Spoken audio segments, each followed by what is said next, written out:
What's going on, guys? This is Kashira, welcome back. So we are back with another Uncrowned Kings local metagame report video that will cover tournament results and decklist reviews for the past week. We have January 28 to February 4. So this is post-Lede or post-Legacy of Destruction. So it will be a very exciting video because we're going to see which decks are doing well on the start of our Lede format. So moving forward, we have weekly tournament of Akkad. On first place here, we have Yubel. So this deck got a little bit better from the set of Lede. They got buffed on that set, and I think it will continue to do so because most people in Japan are claiming that Yubel is a tier 3 worthy meta deck on the format, and honestly most people doesn't think so because they don't know the capabilities of Yubel yet. But for me, I could agree with the Japanese people because this deck is kinda uncharted. Most people doesn't know the interactions against this deck, and most people don't know how to beat this deck on the format. And on the side note, you can pretty much catch people off guard with your super poly that is effectively utilized on your main deck. And decks like Voiceless Voice can suffer against super poly, and on the rogue scene are kinda losing bad as well against super poly. So yeah, I think it is a very nice deck to pick up right now. Moving on, we have Ritual Beast, so another shifter deck on the format that is used to combat the best decks like Fire Kings and Snake Eyes. And yeah, I think this will be a very good option if you're trying to beat the best decks right now. But I couldn't say the same on the general format because I think this deck is really strong when it can go first because you have a lot of combo lines and you're pretty much unpredictable, to be honest, and most people doesn't know how to stop this deck from snowballing out of control. But yeah, I think this deck has a lot of negatives as well when you consider the fact that it kinda loses bad to Maxi and Nibiru, and also to loses to Lancea as well. But yeah, I think this is still a pretty much good deck to play. Next, we have Ice Barrier, another deck from Terminal World, no? I think most people gave up on the deck because it got power creep a little bit from the supports from Lede. Other decks got better than Ice Barrier, but I still think that this is a pretty potent mid-range deck. You have a lot of rooms for non-engine cards. You have 15, sometimes 18 room for hand traps and utility cards on this deck. So you can pretty much cater your deck and build to answer the format. And yeah, you can have a versatile gameplay experience using this Ice Barrier. So I think it's not that bad, to be honest. I think it is still manageable to pull this off right now, and Ice Barrier is still a very good deck on the hands of right pilot. So yeah. On fourth, we have Tear Lemons. Goodness gracious, it's 2024 and Tear Lemons players are still coping. I think it is kinda unavoidable, no? Most people have loved the Tear Lemons because it kinda went for 5, 6, 7, 8 formats already, and they are attached to the deck on some extent, if I can assume correctly, because they have been playing the deck for so long and they don't want to give up on the deck, and they're still trying and figuring out things to make the deck work and make it still viable and competitive on the current format this January 2024. So yeah, I couldn't blame them, to be honest. But yeah, I think they are moving in towards into right direction, especially the introduction of Horus, Lightsworn, and all of those millers are kinda available for that elements to make it work. So yeah, moving on, we have Unified Cup. I couldn't really comprehend how this deck topped, to be honest, and the pilot of this deck was a returning player as well, an old veteran of the Yu-Gi-Oh scene in our country, in the Philippines, and he just recently got back to the game because of medical reasons. So now he is playing the game with Yusenjo Kaiju, and he managed to place on a semi-finalist placing on our Unified Cup recently, and I really didn't know how he managed to do that because the tournament was full of VV players or Voiceless Voice players or Silent Force. I'm not really too accustomed to the Voiceless Voice, and it's kind of hard to say. But yeah, that tournament has Fire Kings, Snake Eyes, and Voiceless Voice, and a lot of Centurions. All of those powerful meta-relevant decks on the format are playable on that tournament. And yeah, he managed to do it on a top 4 finish So it's really props to him how he managed to beat against those decks using 2013, 2012, 2014. I'm not really too familiar on where Yusenju got representations on the metagame back then, but yeah, it's really amazing to be honest. And moving on, we have my Voiceless Voice deck profile from Kaido Willy's Tabletop Community Neo League tournament that I went first place using Voiceless Voice. So yeah, nothing too extravagant on this list. I cutted the Ash Blossoms because most players are playing Fire Kings and they can pretty much use your Ash on the graveyard to make something like Hita, Charmer, Link Charmer. So yeah, I avoided to cut Ash. And to be honest, I'm not really a fan of Ash Blossom right now on Voiceless Voice. It's kinda good on rogue matchups and other decks that loses to Ash Blossom like Labyrinth and Branded.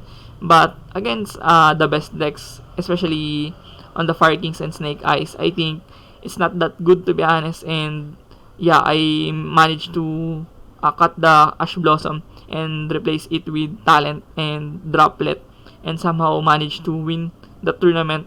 And also, one interesting note on my side deck is I'm playing the new Sinful Spoils card that kinda destroys everything if they have Sinful Spoils on their graveyard and field and banish as well, if I'm not mistaken. So yeah, it's an experimental list of Voiceless Voice and I put it back the Ash Blossom on the deck on the later tournament. Moving on, we have Kaido Willy's Premiership Local Ranking League Week 8 Pod C Orcus Horus from MJ Agura first place finish. So yeah, it's his signature deck and I'm really expecting that he dominated the tournament, and I think Orcus Horus is still a very powerful and potent deck on this date, especially for the fact that you can pretty much comfortably go second on this deck. You can easily make rank 8 toolbox with the Horus and you gain so much card advantages on the graveyard by dumping and fathering the Orcus cards using this deck. And yeah, I think it's a pretty solid option right now. And also, it is a bonus that you can play Forbidden Droplet and Twin Twister on the deck. That is kinda very good on the format right now. And moving on, we have Vanquish Shoal, second place. So this Vanquish Shoal are playing Small World, no, to boost the consistency of the deck and also the talent and trust to make the deck more resilient. And also plays to There Can Be Only One on the main deck. But most people on Vanquish Shoal are not really playing Floodgates, but VS players in the Philippines are kinda incorporating Summon Limit, There Can Be Only One on the main deck to make the Vanquish Shoal more oppressive in turn 1 because the turn 1 of this deck is not that explosive enough to overwhelm the opponents. So you can pretty much cater Floodgates to have a more alternate win conditions to play this Vanquish Shoal. Moving on, we have Unchained from Duel Bacolod Sunday Tournament from John Alfred Go or the Devil Link or the Fiend Link, no? I think it's a pretty new addition to the format where people are experimenting the Unchained with Fiend cards on the deck. And yeah, I think it's a pretty explosive deck.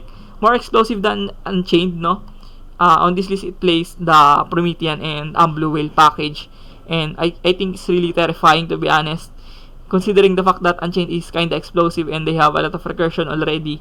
And paired with Blue Whale and Promethean makes it more formidable for me.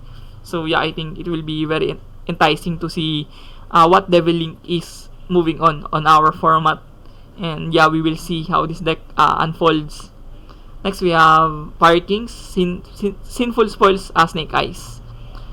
So this is from Alex Precioso on the Dumaguete. So nothing too extravagant on the deck. It plays the Circle of Fire Kings. And also on the side deck, he plays MST. So this is a good alternative to play, especially if you don't want to lose on time. And I think Cosmic Cyclone is a card that is kinda bad on last 3 turns because you lose 1k LP and you know the OCG has a lot of slower tempoed players that are playing the game, so they can stall you out and win for time. So yeah, MST is a good choice to not lose on that regard.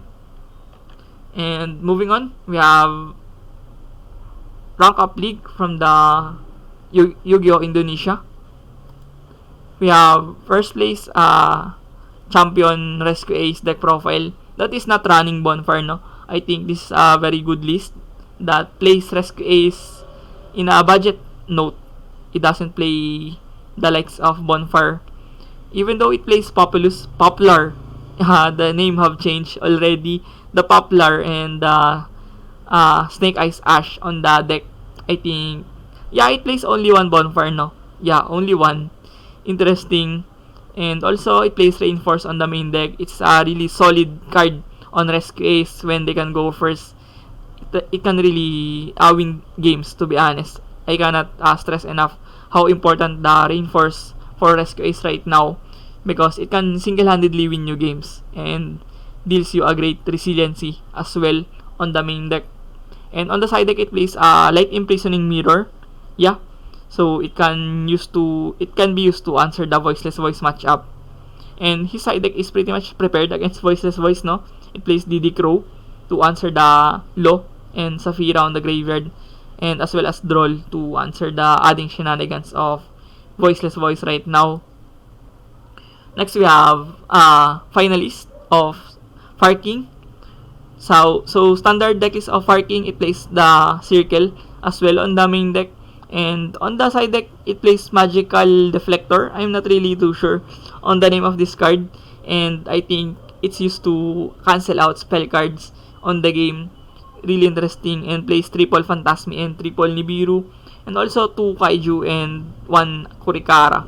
I think Kaiju can be pretty nice around dealing against Voiceless Voice, because it doesn't trigger the ritual spell on the graveyard when you tribute the Novox or the Skull Guardian on the field. So yeah, it's a nice option as well on the side deck. Next, we have another Fire King. I'm really tired of seeing Fire Kings, to be honest.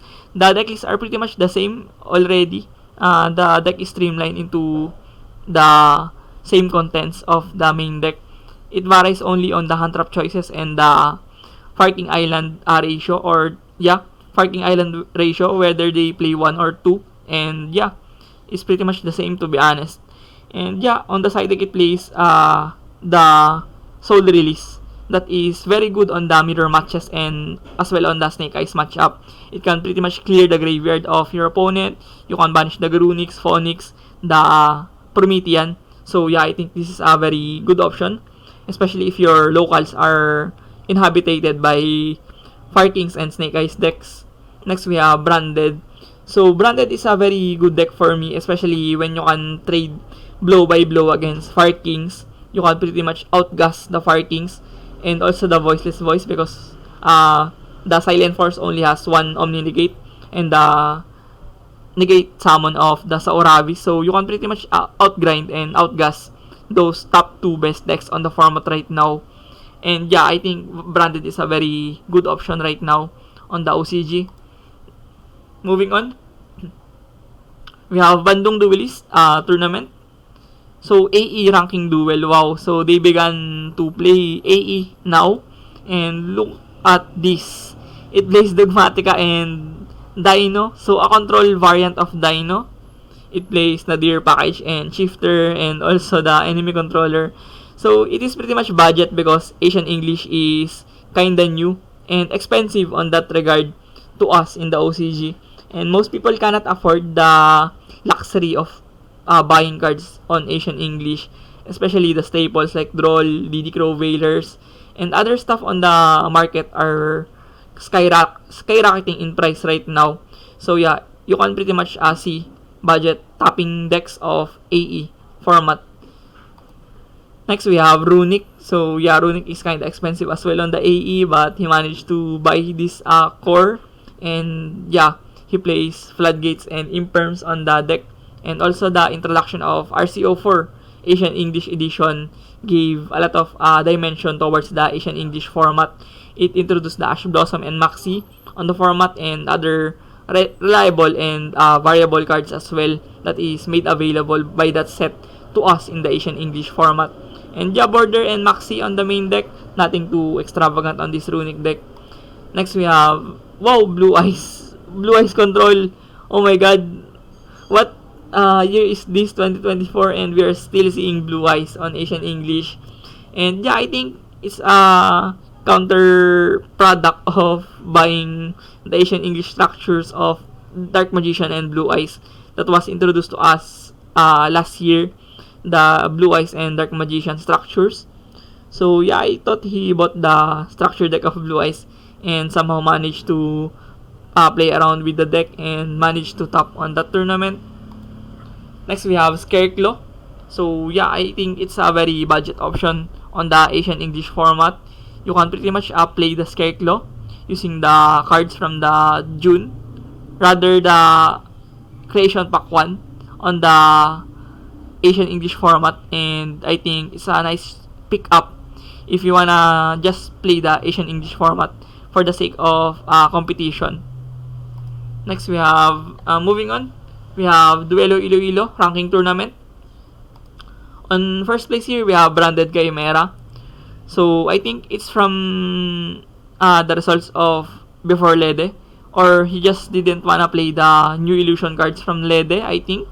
But I think the best variant of Branded, rather the Chimera right now, was the Illusionist package from the Lede. And I think it's very surreal, to be honest. The deck got so much better from that support. And yeah, I still think that Branded Chimera is still very reliable. And also on the TCG, it is a very recon deck, with most people are playing the Chimera with Branded as well. So yeah, I think this is still a very decent deck on the OCG right now. The boost of Branded Fusion gives this deck much more rooms for error, and you have a lot of tools to work around when you lose the die roll, because you are playing the Branded package on this list. Next, we have Luandris from Matthew Ray Dolorfino. So, Luandris is a budget deck as well on the OCG, and most people are clinging to the deck because it is one of the most budget decks on the metagame right now. It is tier 2 right now on the OCG, and yeah, I think it will continue to do so because most people will play the Fluandris because this is the most reliable deck on the metagame, due to the fact that it came with a lot of survivability on the meta. It surpassed the Tier Laments format already, the much more powerful Tier Laments format already, with the Fluandris and also the Sword Soul and the Sprite format. All of those previous formats are survived by Fluandris. So it was tested by time already. And yeah, I think it's a huge factor for the people who wants to play Fluandris because the deck is tested enough from the bounds of time. Next, we have Snake Eyes Fire King. So yeah, pretty standard. Only plays 2 Bonfire. I can really agree with that one. You don't really wanna see Bonfire, 2 copies of Bonfire on your hand. And also, yeah, I think it plays 2 Island and 2 of the continuous spell. Kinda odd, to be honest, because they are playing 2-1 or 1-2 only. But yeah, it's really kinda odd, to be honest. And it plays Lava Golem on the side deck. I think it can be a good viable option as well, because you don't really commit your hard normal summon that much on a single turn. So yeah, you can have rooms for Lava Golem. And yeah, moving on, we still have a deck. We have Dino with Xenosaurus. I forgot the name of that card. So it plays the Nemesis package on the deck. I'm not too sure if he's playing the Protos, but yeah, he's playing Nemesis on the deck to make the deck more explosive. And also plays the Scrap Engine with the Scrap Raptor and Scrap Chimera on the deck. And also plays the Spellcaster of Village, no? So it is very huge if he can set up this Spellcaster of Village on the opening turn against the format right now. Most decks on the format right now relies on spell cards, so they will lose bad against this deck and rather field spell card. So moving on, we have another Duelo Iloilo ranking tournament. We have Elish Horus, another interesting deck on the format right now. It is kinda represented on the following days of the Lede introduction. Most people are experimenting with the deck, and I think this is a very reliable deck because you just set floodgates and use the Horus and Eldritch to beat down the opponent. It's pretty much linear, and you have tools like Photon Lord to back up the Eldritch strategy of floodgate play. And yeah, Photon Lord gives you massive advantages on this deck. And kinda the Horus kinda improves your going second as well on this Eldritch, because Eldritch does struggle around when losing the die roll. And yeah, we have Drytron, second place. So another ritual deck on the format that is kinda forgotten, because most players of ritual right now are playing Voiceless Voice. But yeah, Drytron is still a thing. It can still negate a lot of times on this deck, and also has a lot of toolbox on the extra deck to make it work. And yeah, it's kinda consistent as well, and plays Droplet effectively. When you can play Droplet on the format right now, I think it's a huge advantage, because you don't lose that much card value when you discard cards using the Droplet. And I think it's a huge factor for the format right now. Next, we have Voiceless Voice. So, Voiceless Voice without the Diviner or Nadir, it's kinda the same list as from my tapping list from the Blackluster Normal Monster 2 tournament before. And yeah, I think it's kinda workable, to be honest. You don't really need Diviner 100% to play the Voiceless Voice. It can make your deck more consistent, that's true. It cannot, you cannot deny that fact, but it is still playable without Diviners and Nadirs. And moving on, we have ABC. Wow, it's kinda long that I have seen this deck on the tournament results and tapping results. And yeah, it really surprised me. It plays Dragon Ravine, no?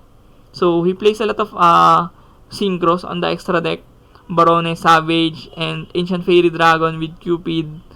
Yeah, it's very interesting. I think it's really explosive when it can go first, and it can set up Colossus, which is very vital on the format right now. Most decks on the format adds for cards advantages, so Colossus can really shut them down on the format right now. And yeah, moving on, we have Osiris Duelist local tournament. At third place here, we have Gotti Runick, no? Very interesting. I think it's the first time of me seeing this Gotti Runick top entirely. And yeah, I think it's the same as the Runick stun. It aims to deck out the opponent, and the Gotti kinda helps the resiliency of the deck to make a little board just to have bodies on the field. And yeah, the hand traps will also help that. Very interesting list from Edwin. Next, we have Arham, Fluandris. So, another Fluandris, no? I think it's the third or fourth Fluandris already that we are seeing right now. So, yung Fluandris is kinda represented on the OCG format, especially on C region. There's a lot of Fluandris players here. Next, we have Labyrinth. Triple Nibiru on the main deck, very interesting. And only one Rumple to fall. 2 transaction rollback, no? Very interesting. Most people are playing the rollback into 1 only, but now they're pretty much experimenting with the ratios of the rollback on the Labyrinth. Moving on, we have Yu-Gi-Oh! Domagete monthly ranking tournament. At first, we have Snake Eyes, Fire King. So I think it's the same list from earlier. It plays the Mystical Space Typhoon as well, and 3 Phantasmi. So we will not ponder on it too much. Next, we have Voiceless Voice from Harold Dingal. It plays a lot of ritual, no? It plays Necros and also the Nemesis Corridor. So, it's the more explosive variant of Voiceless Voice. It also plays Imperial Iron Wall, rather the Royal Decree on the side deck. So, it prevents traps from resolving against this deck. So, it can be good against control-based matchups. Next, we have Horus from our friend Romel Borja. So it plays border on the main deck rather than lad. So it's been a debate for Horus players whether they play lad or border. But for me, I would go with border because it's more oppressive for me. And yeah, it's more versatile because you don't really commit your normal summon on this deck. And you can pretty much beat down your opponent using the Horus and border alone. Moving on, we have Final Turn Hobby Shop Friday Pods. First place, Supreme King, Z Arc Magician. So, another combo deck on the block which can be very explosive, can overwhelm a lot of opponents right now. If it can go first, and also the extra deck is pretty much linear, no? It plays the Zerg package and the Starving Venom Dragon, and yeah, I think it's pretty much standard. And moving on, we have second place Tenpai list from Jude, our friend as well from the Kaidubilis tabletop community. He played Tenpai on the tournament, and it really surprised me because this deck can really OTK easily, and most people cannot really play around the tech cards of this Tenpai Dragon. It plays Forbidden Droplet, which can be very oppressive when he can go second and just break boards using the Droplet. And also, Change of Heart and Lightning Storm can pretty much wipe the boards of the opponent right now. Played with Trust and Heavy Storm and Duster, which can be very handy when dealing against the back row as well. So yeah, the side deck rather is kind of focused on going first. It has Anti-Spell, D-Barrier, Rumple to Fall, and Heat Wave.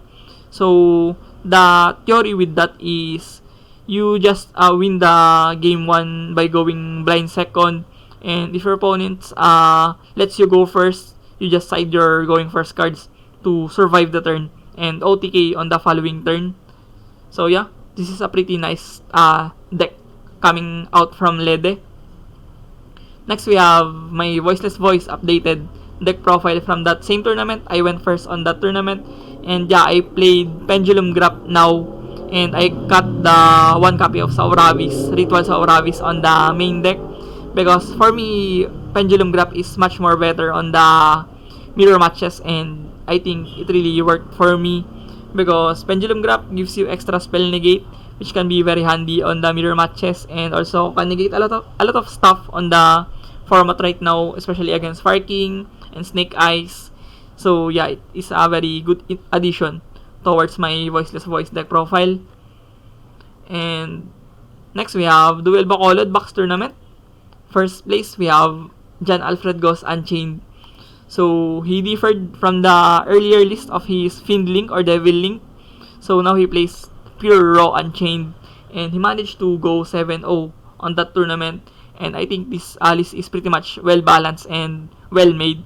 So he played Heavy Storm on the main deck that can trigger his Unchained traps as well on this trap card lineup of Unchained.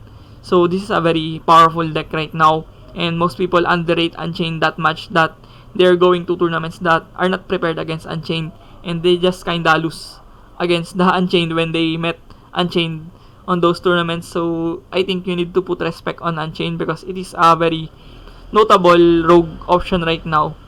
For quite some time already, no? Unchained has been doing a lot of damage on the tier 3 below area on the OCG. Next, we have on that same tournament we have Exo from Carol. So standard list of Exo, it plays the Kaiser Colosseum on the main deck. Goodness gracious, one Magnifica and Kaiser Colosseum seals the game all the time using this Exo. And also the fact that he plays Shifter can be very irritating to deal against, especially the format right now is graveyard centric, so Shifter can be a very huge problem to us. Next, we have on that same tournament we have second place Kashira. Wow, so he managed to went second on this tournament using the Kashira without Fenrir, without all of those stuff that is relevant towards the Kashira. So this is a really good job from Tristan Mendoza.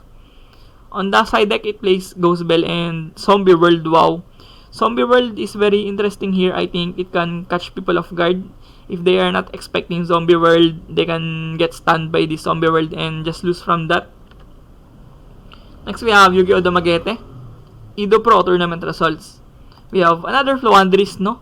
Wow, it's the 4th or 5th time already of Flowanderis right now from Aldwin Layson. So on the extra deck, it's pretty much random, just random cards on the extra deck. And on the side deck, it plays the other bird of Flowanderis. I'm not really sure on the name of this card. Snowl, yeah, Snowl. And also the Dark Simorg as well can be really strong against trap-based matchups and the likes of Labyrinth. And next, we have another Flowanderis from MJ Agura, our friend as well from Kaido Willis. So this Flowanderis doesn't play hand traps.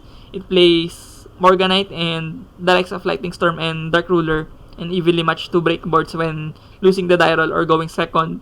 So, different take on Fluanderies. Next, we have Fighting Snake Eyes from Alexis Precioso. So, he ditched the usual Mystical Space Typhoon that he plays, and in return, he played the Gamma package with the Lancea on the side deck.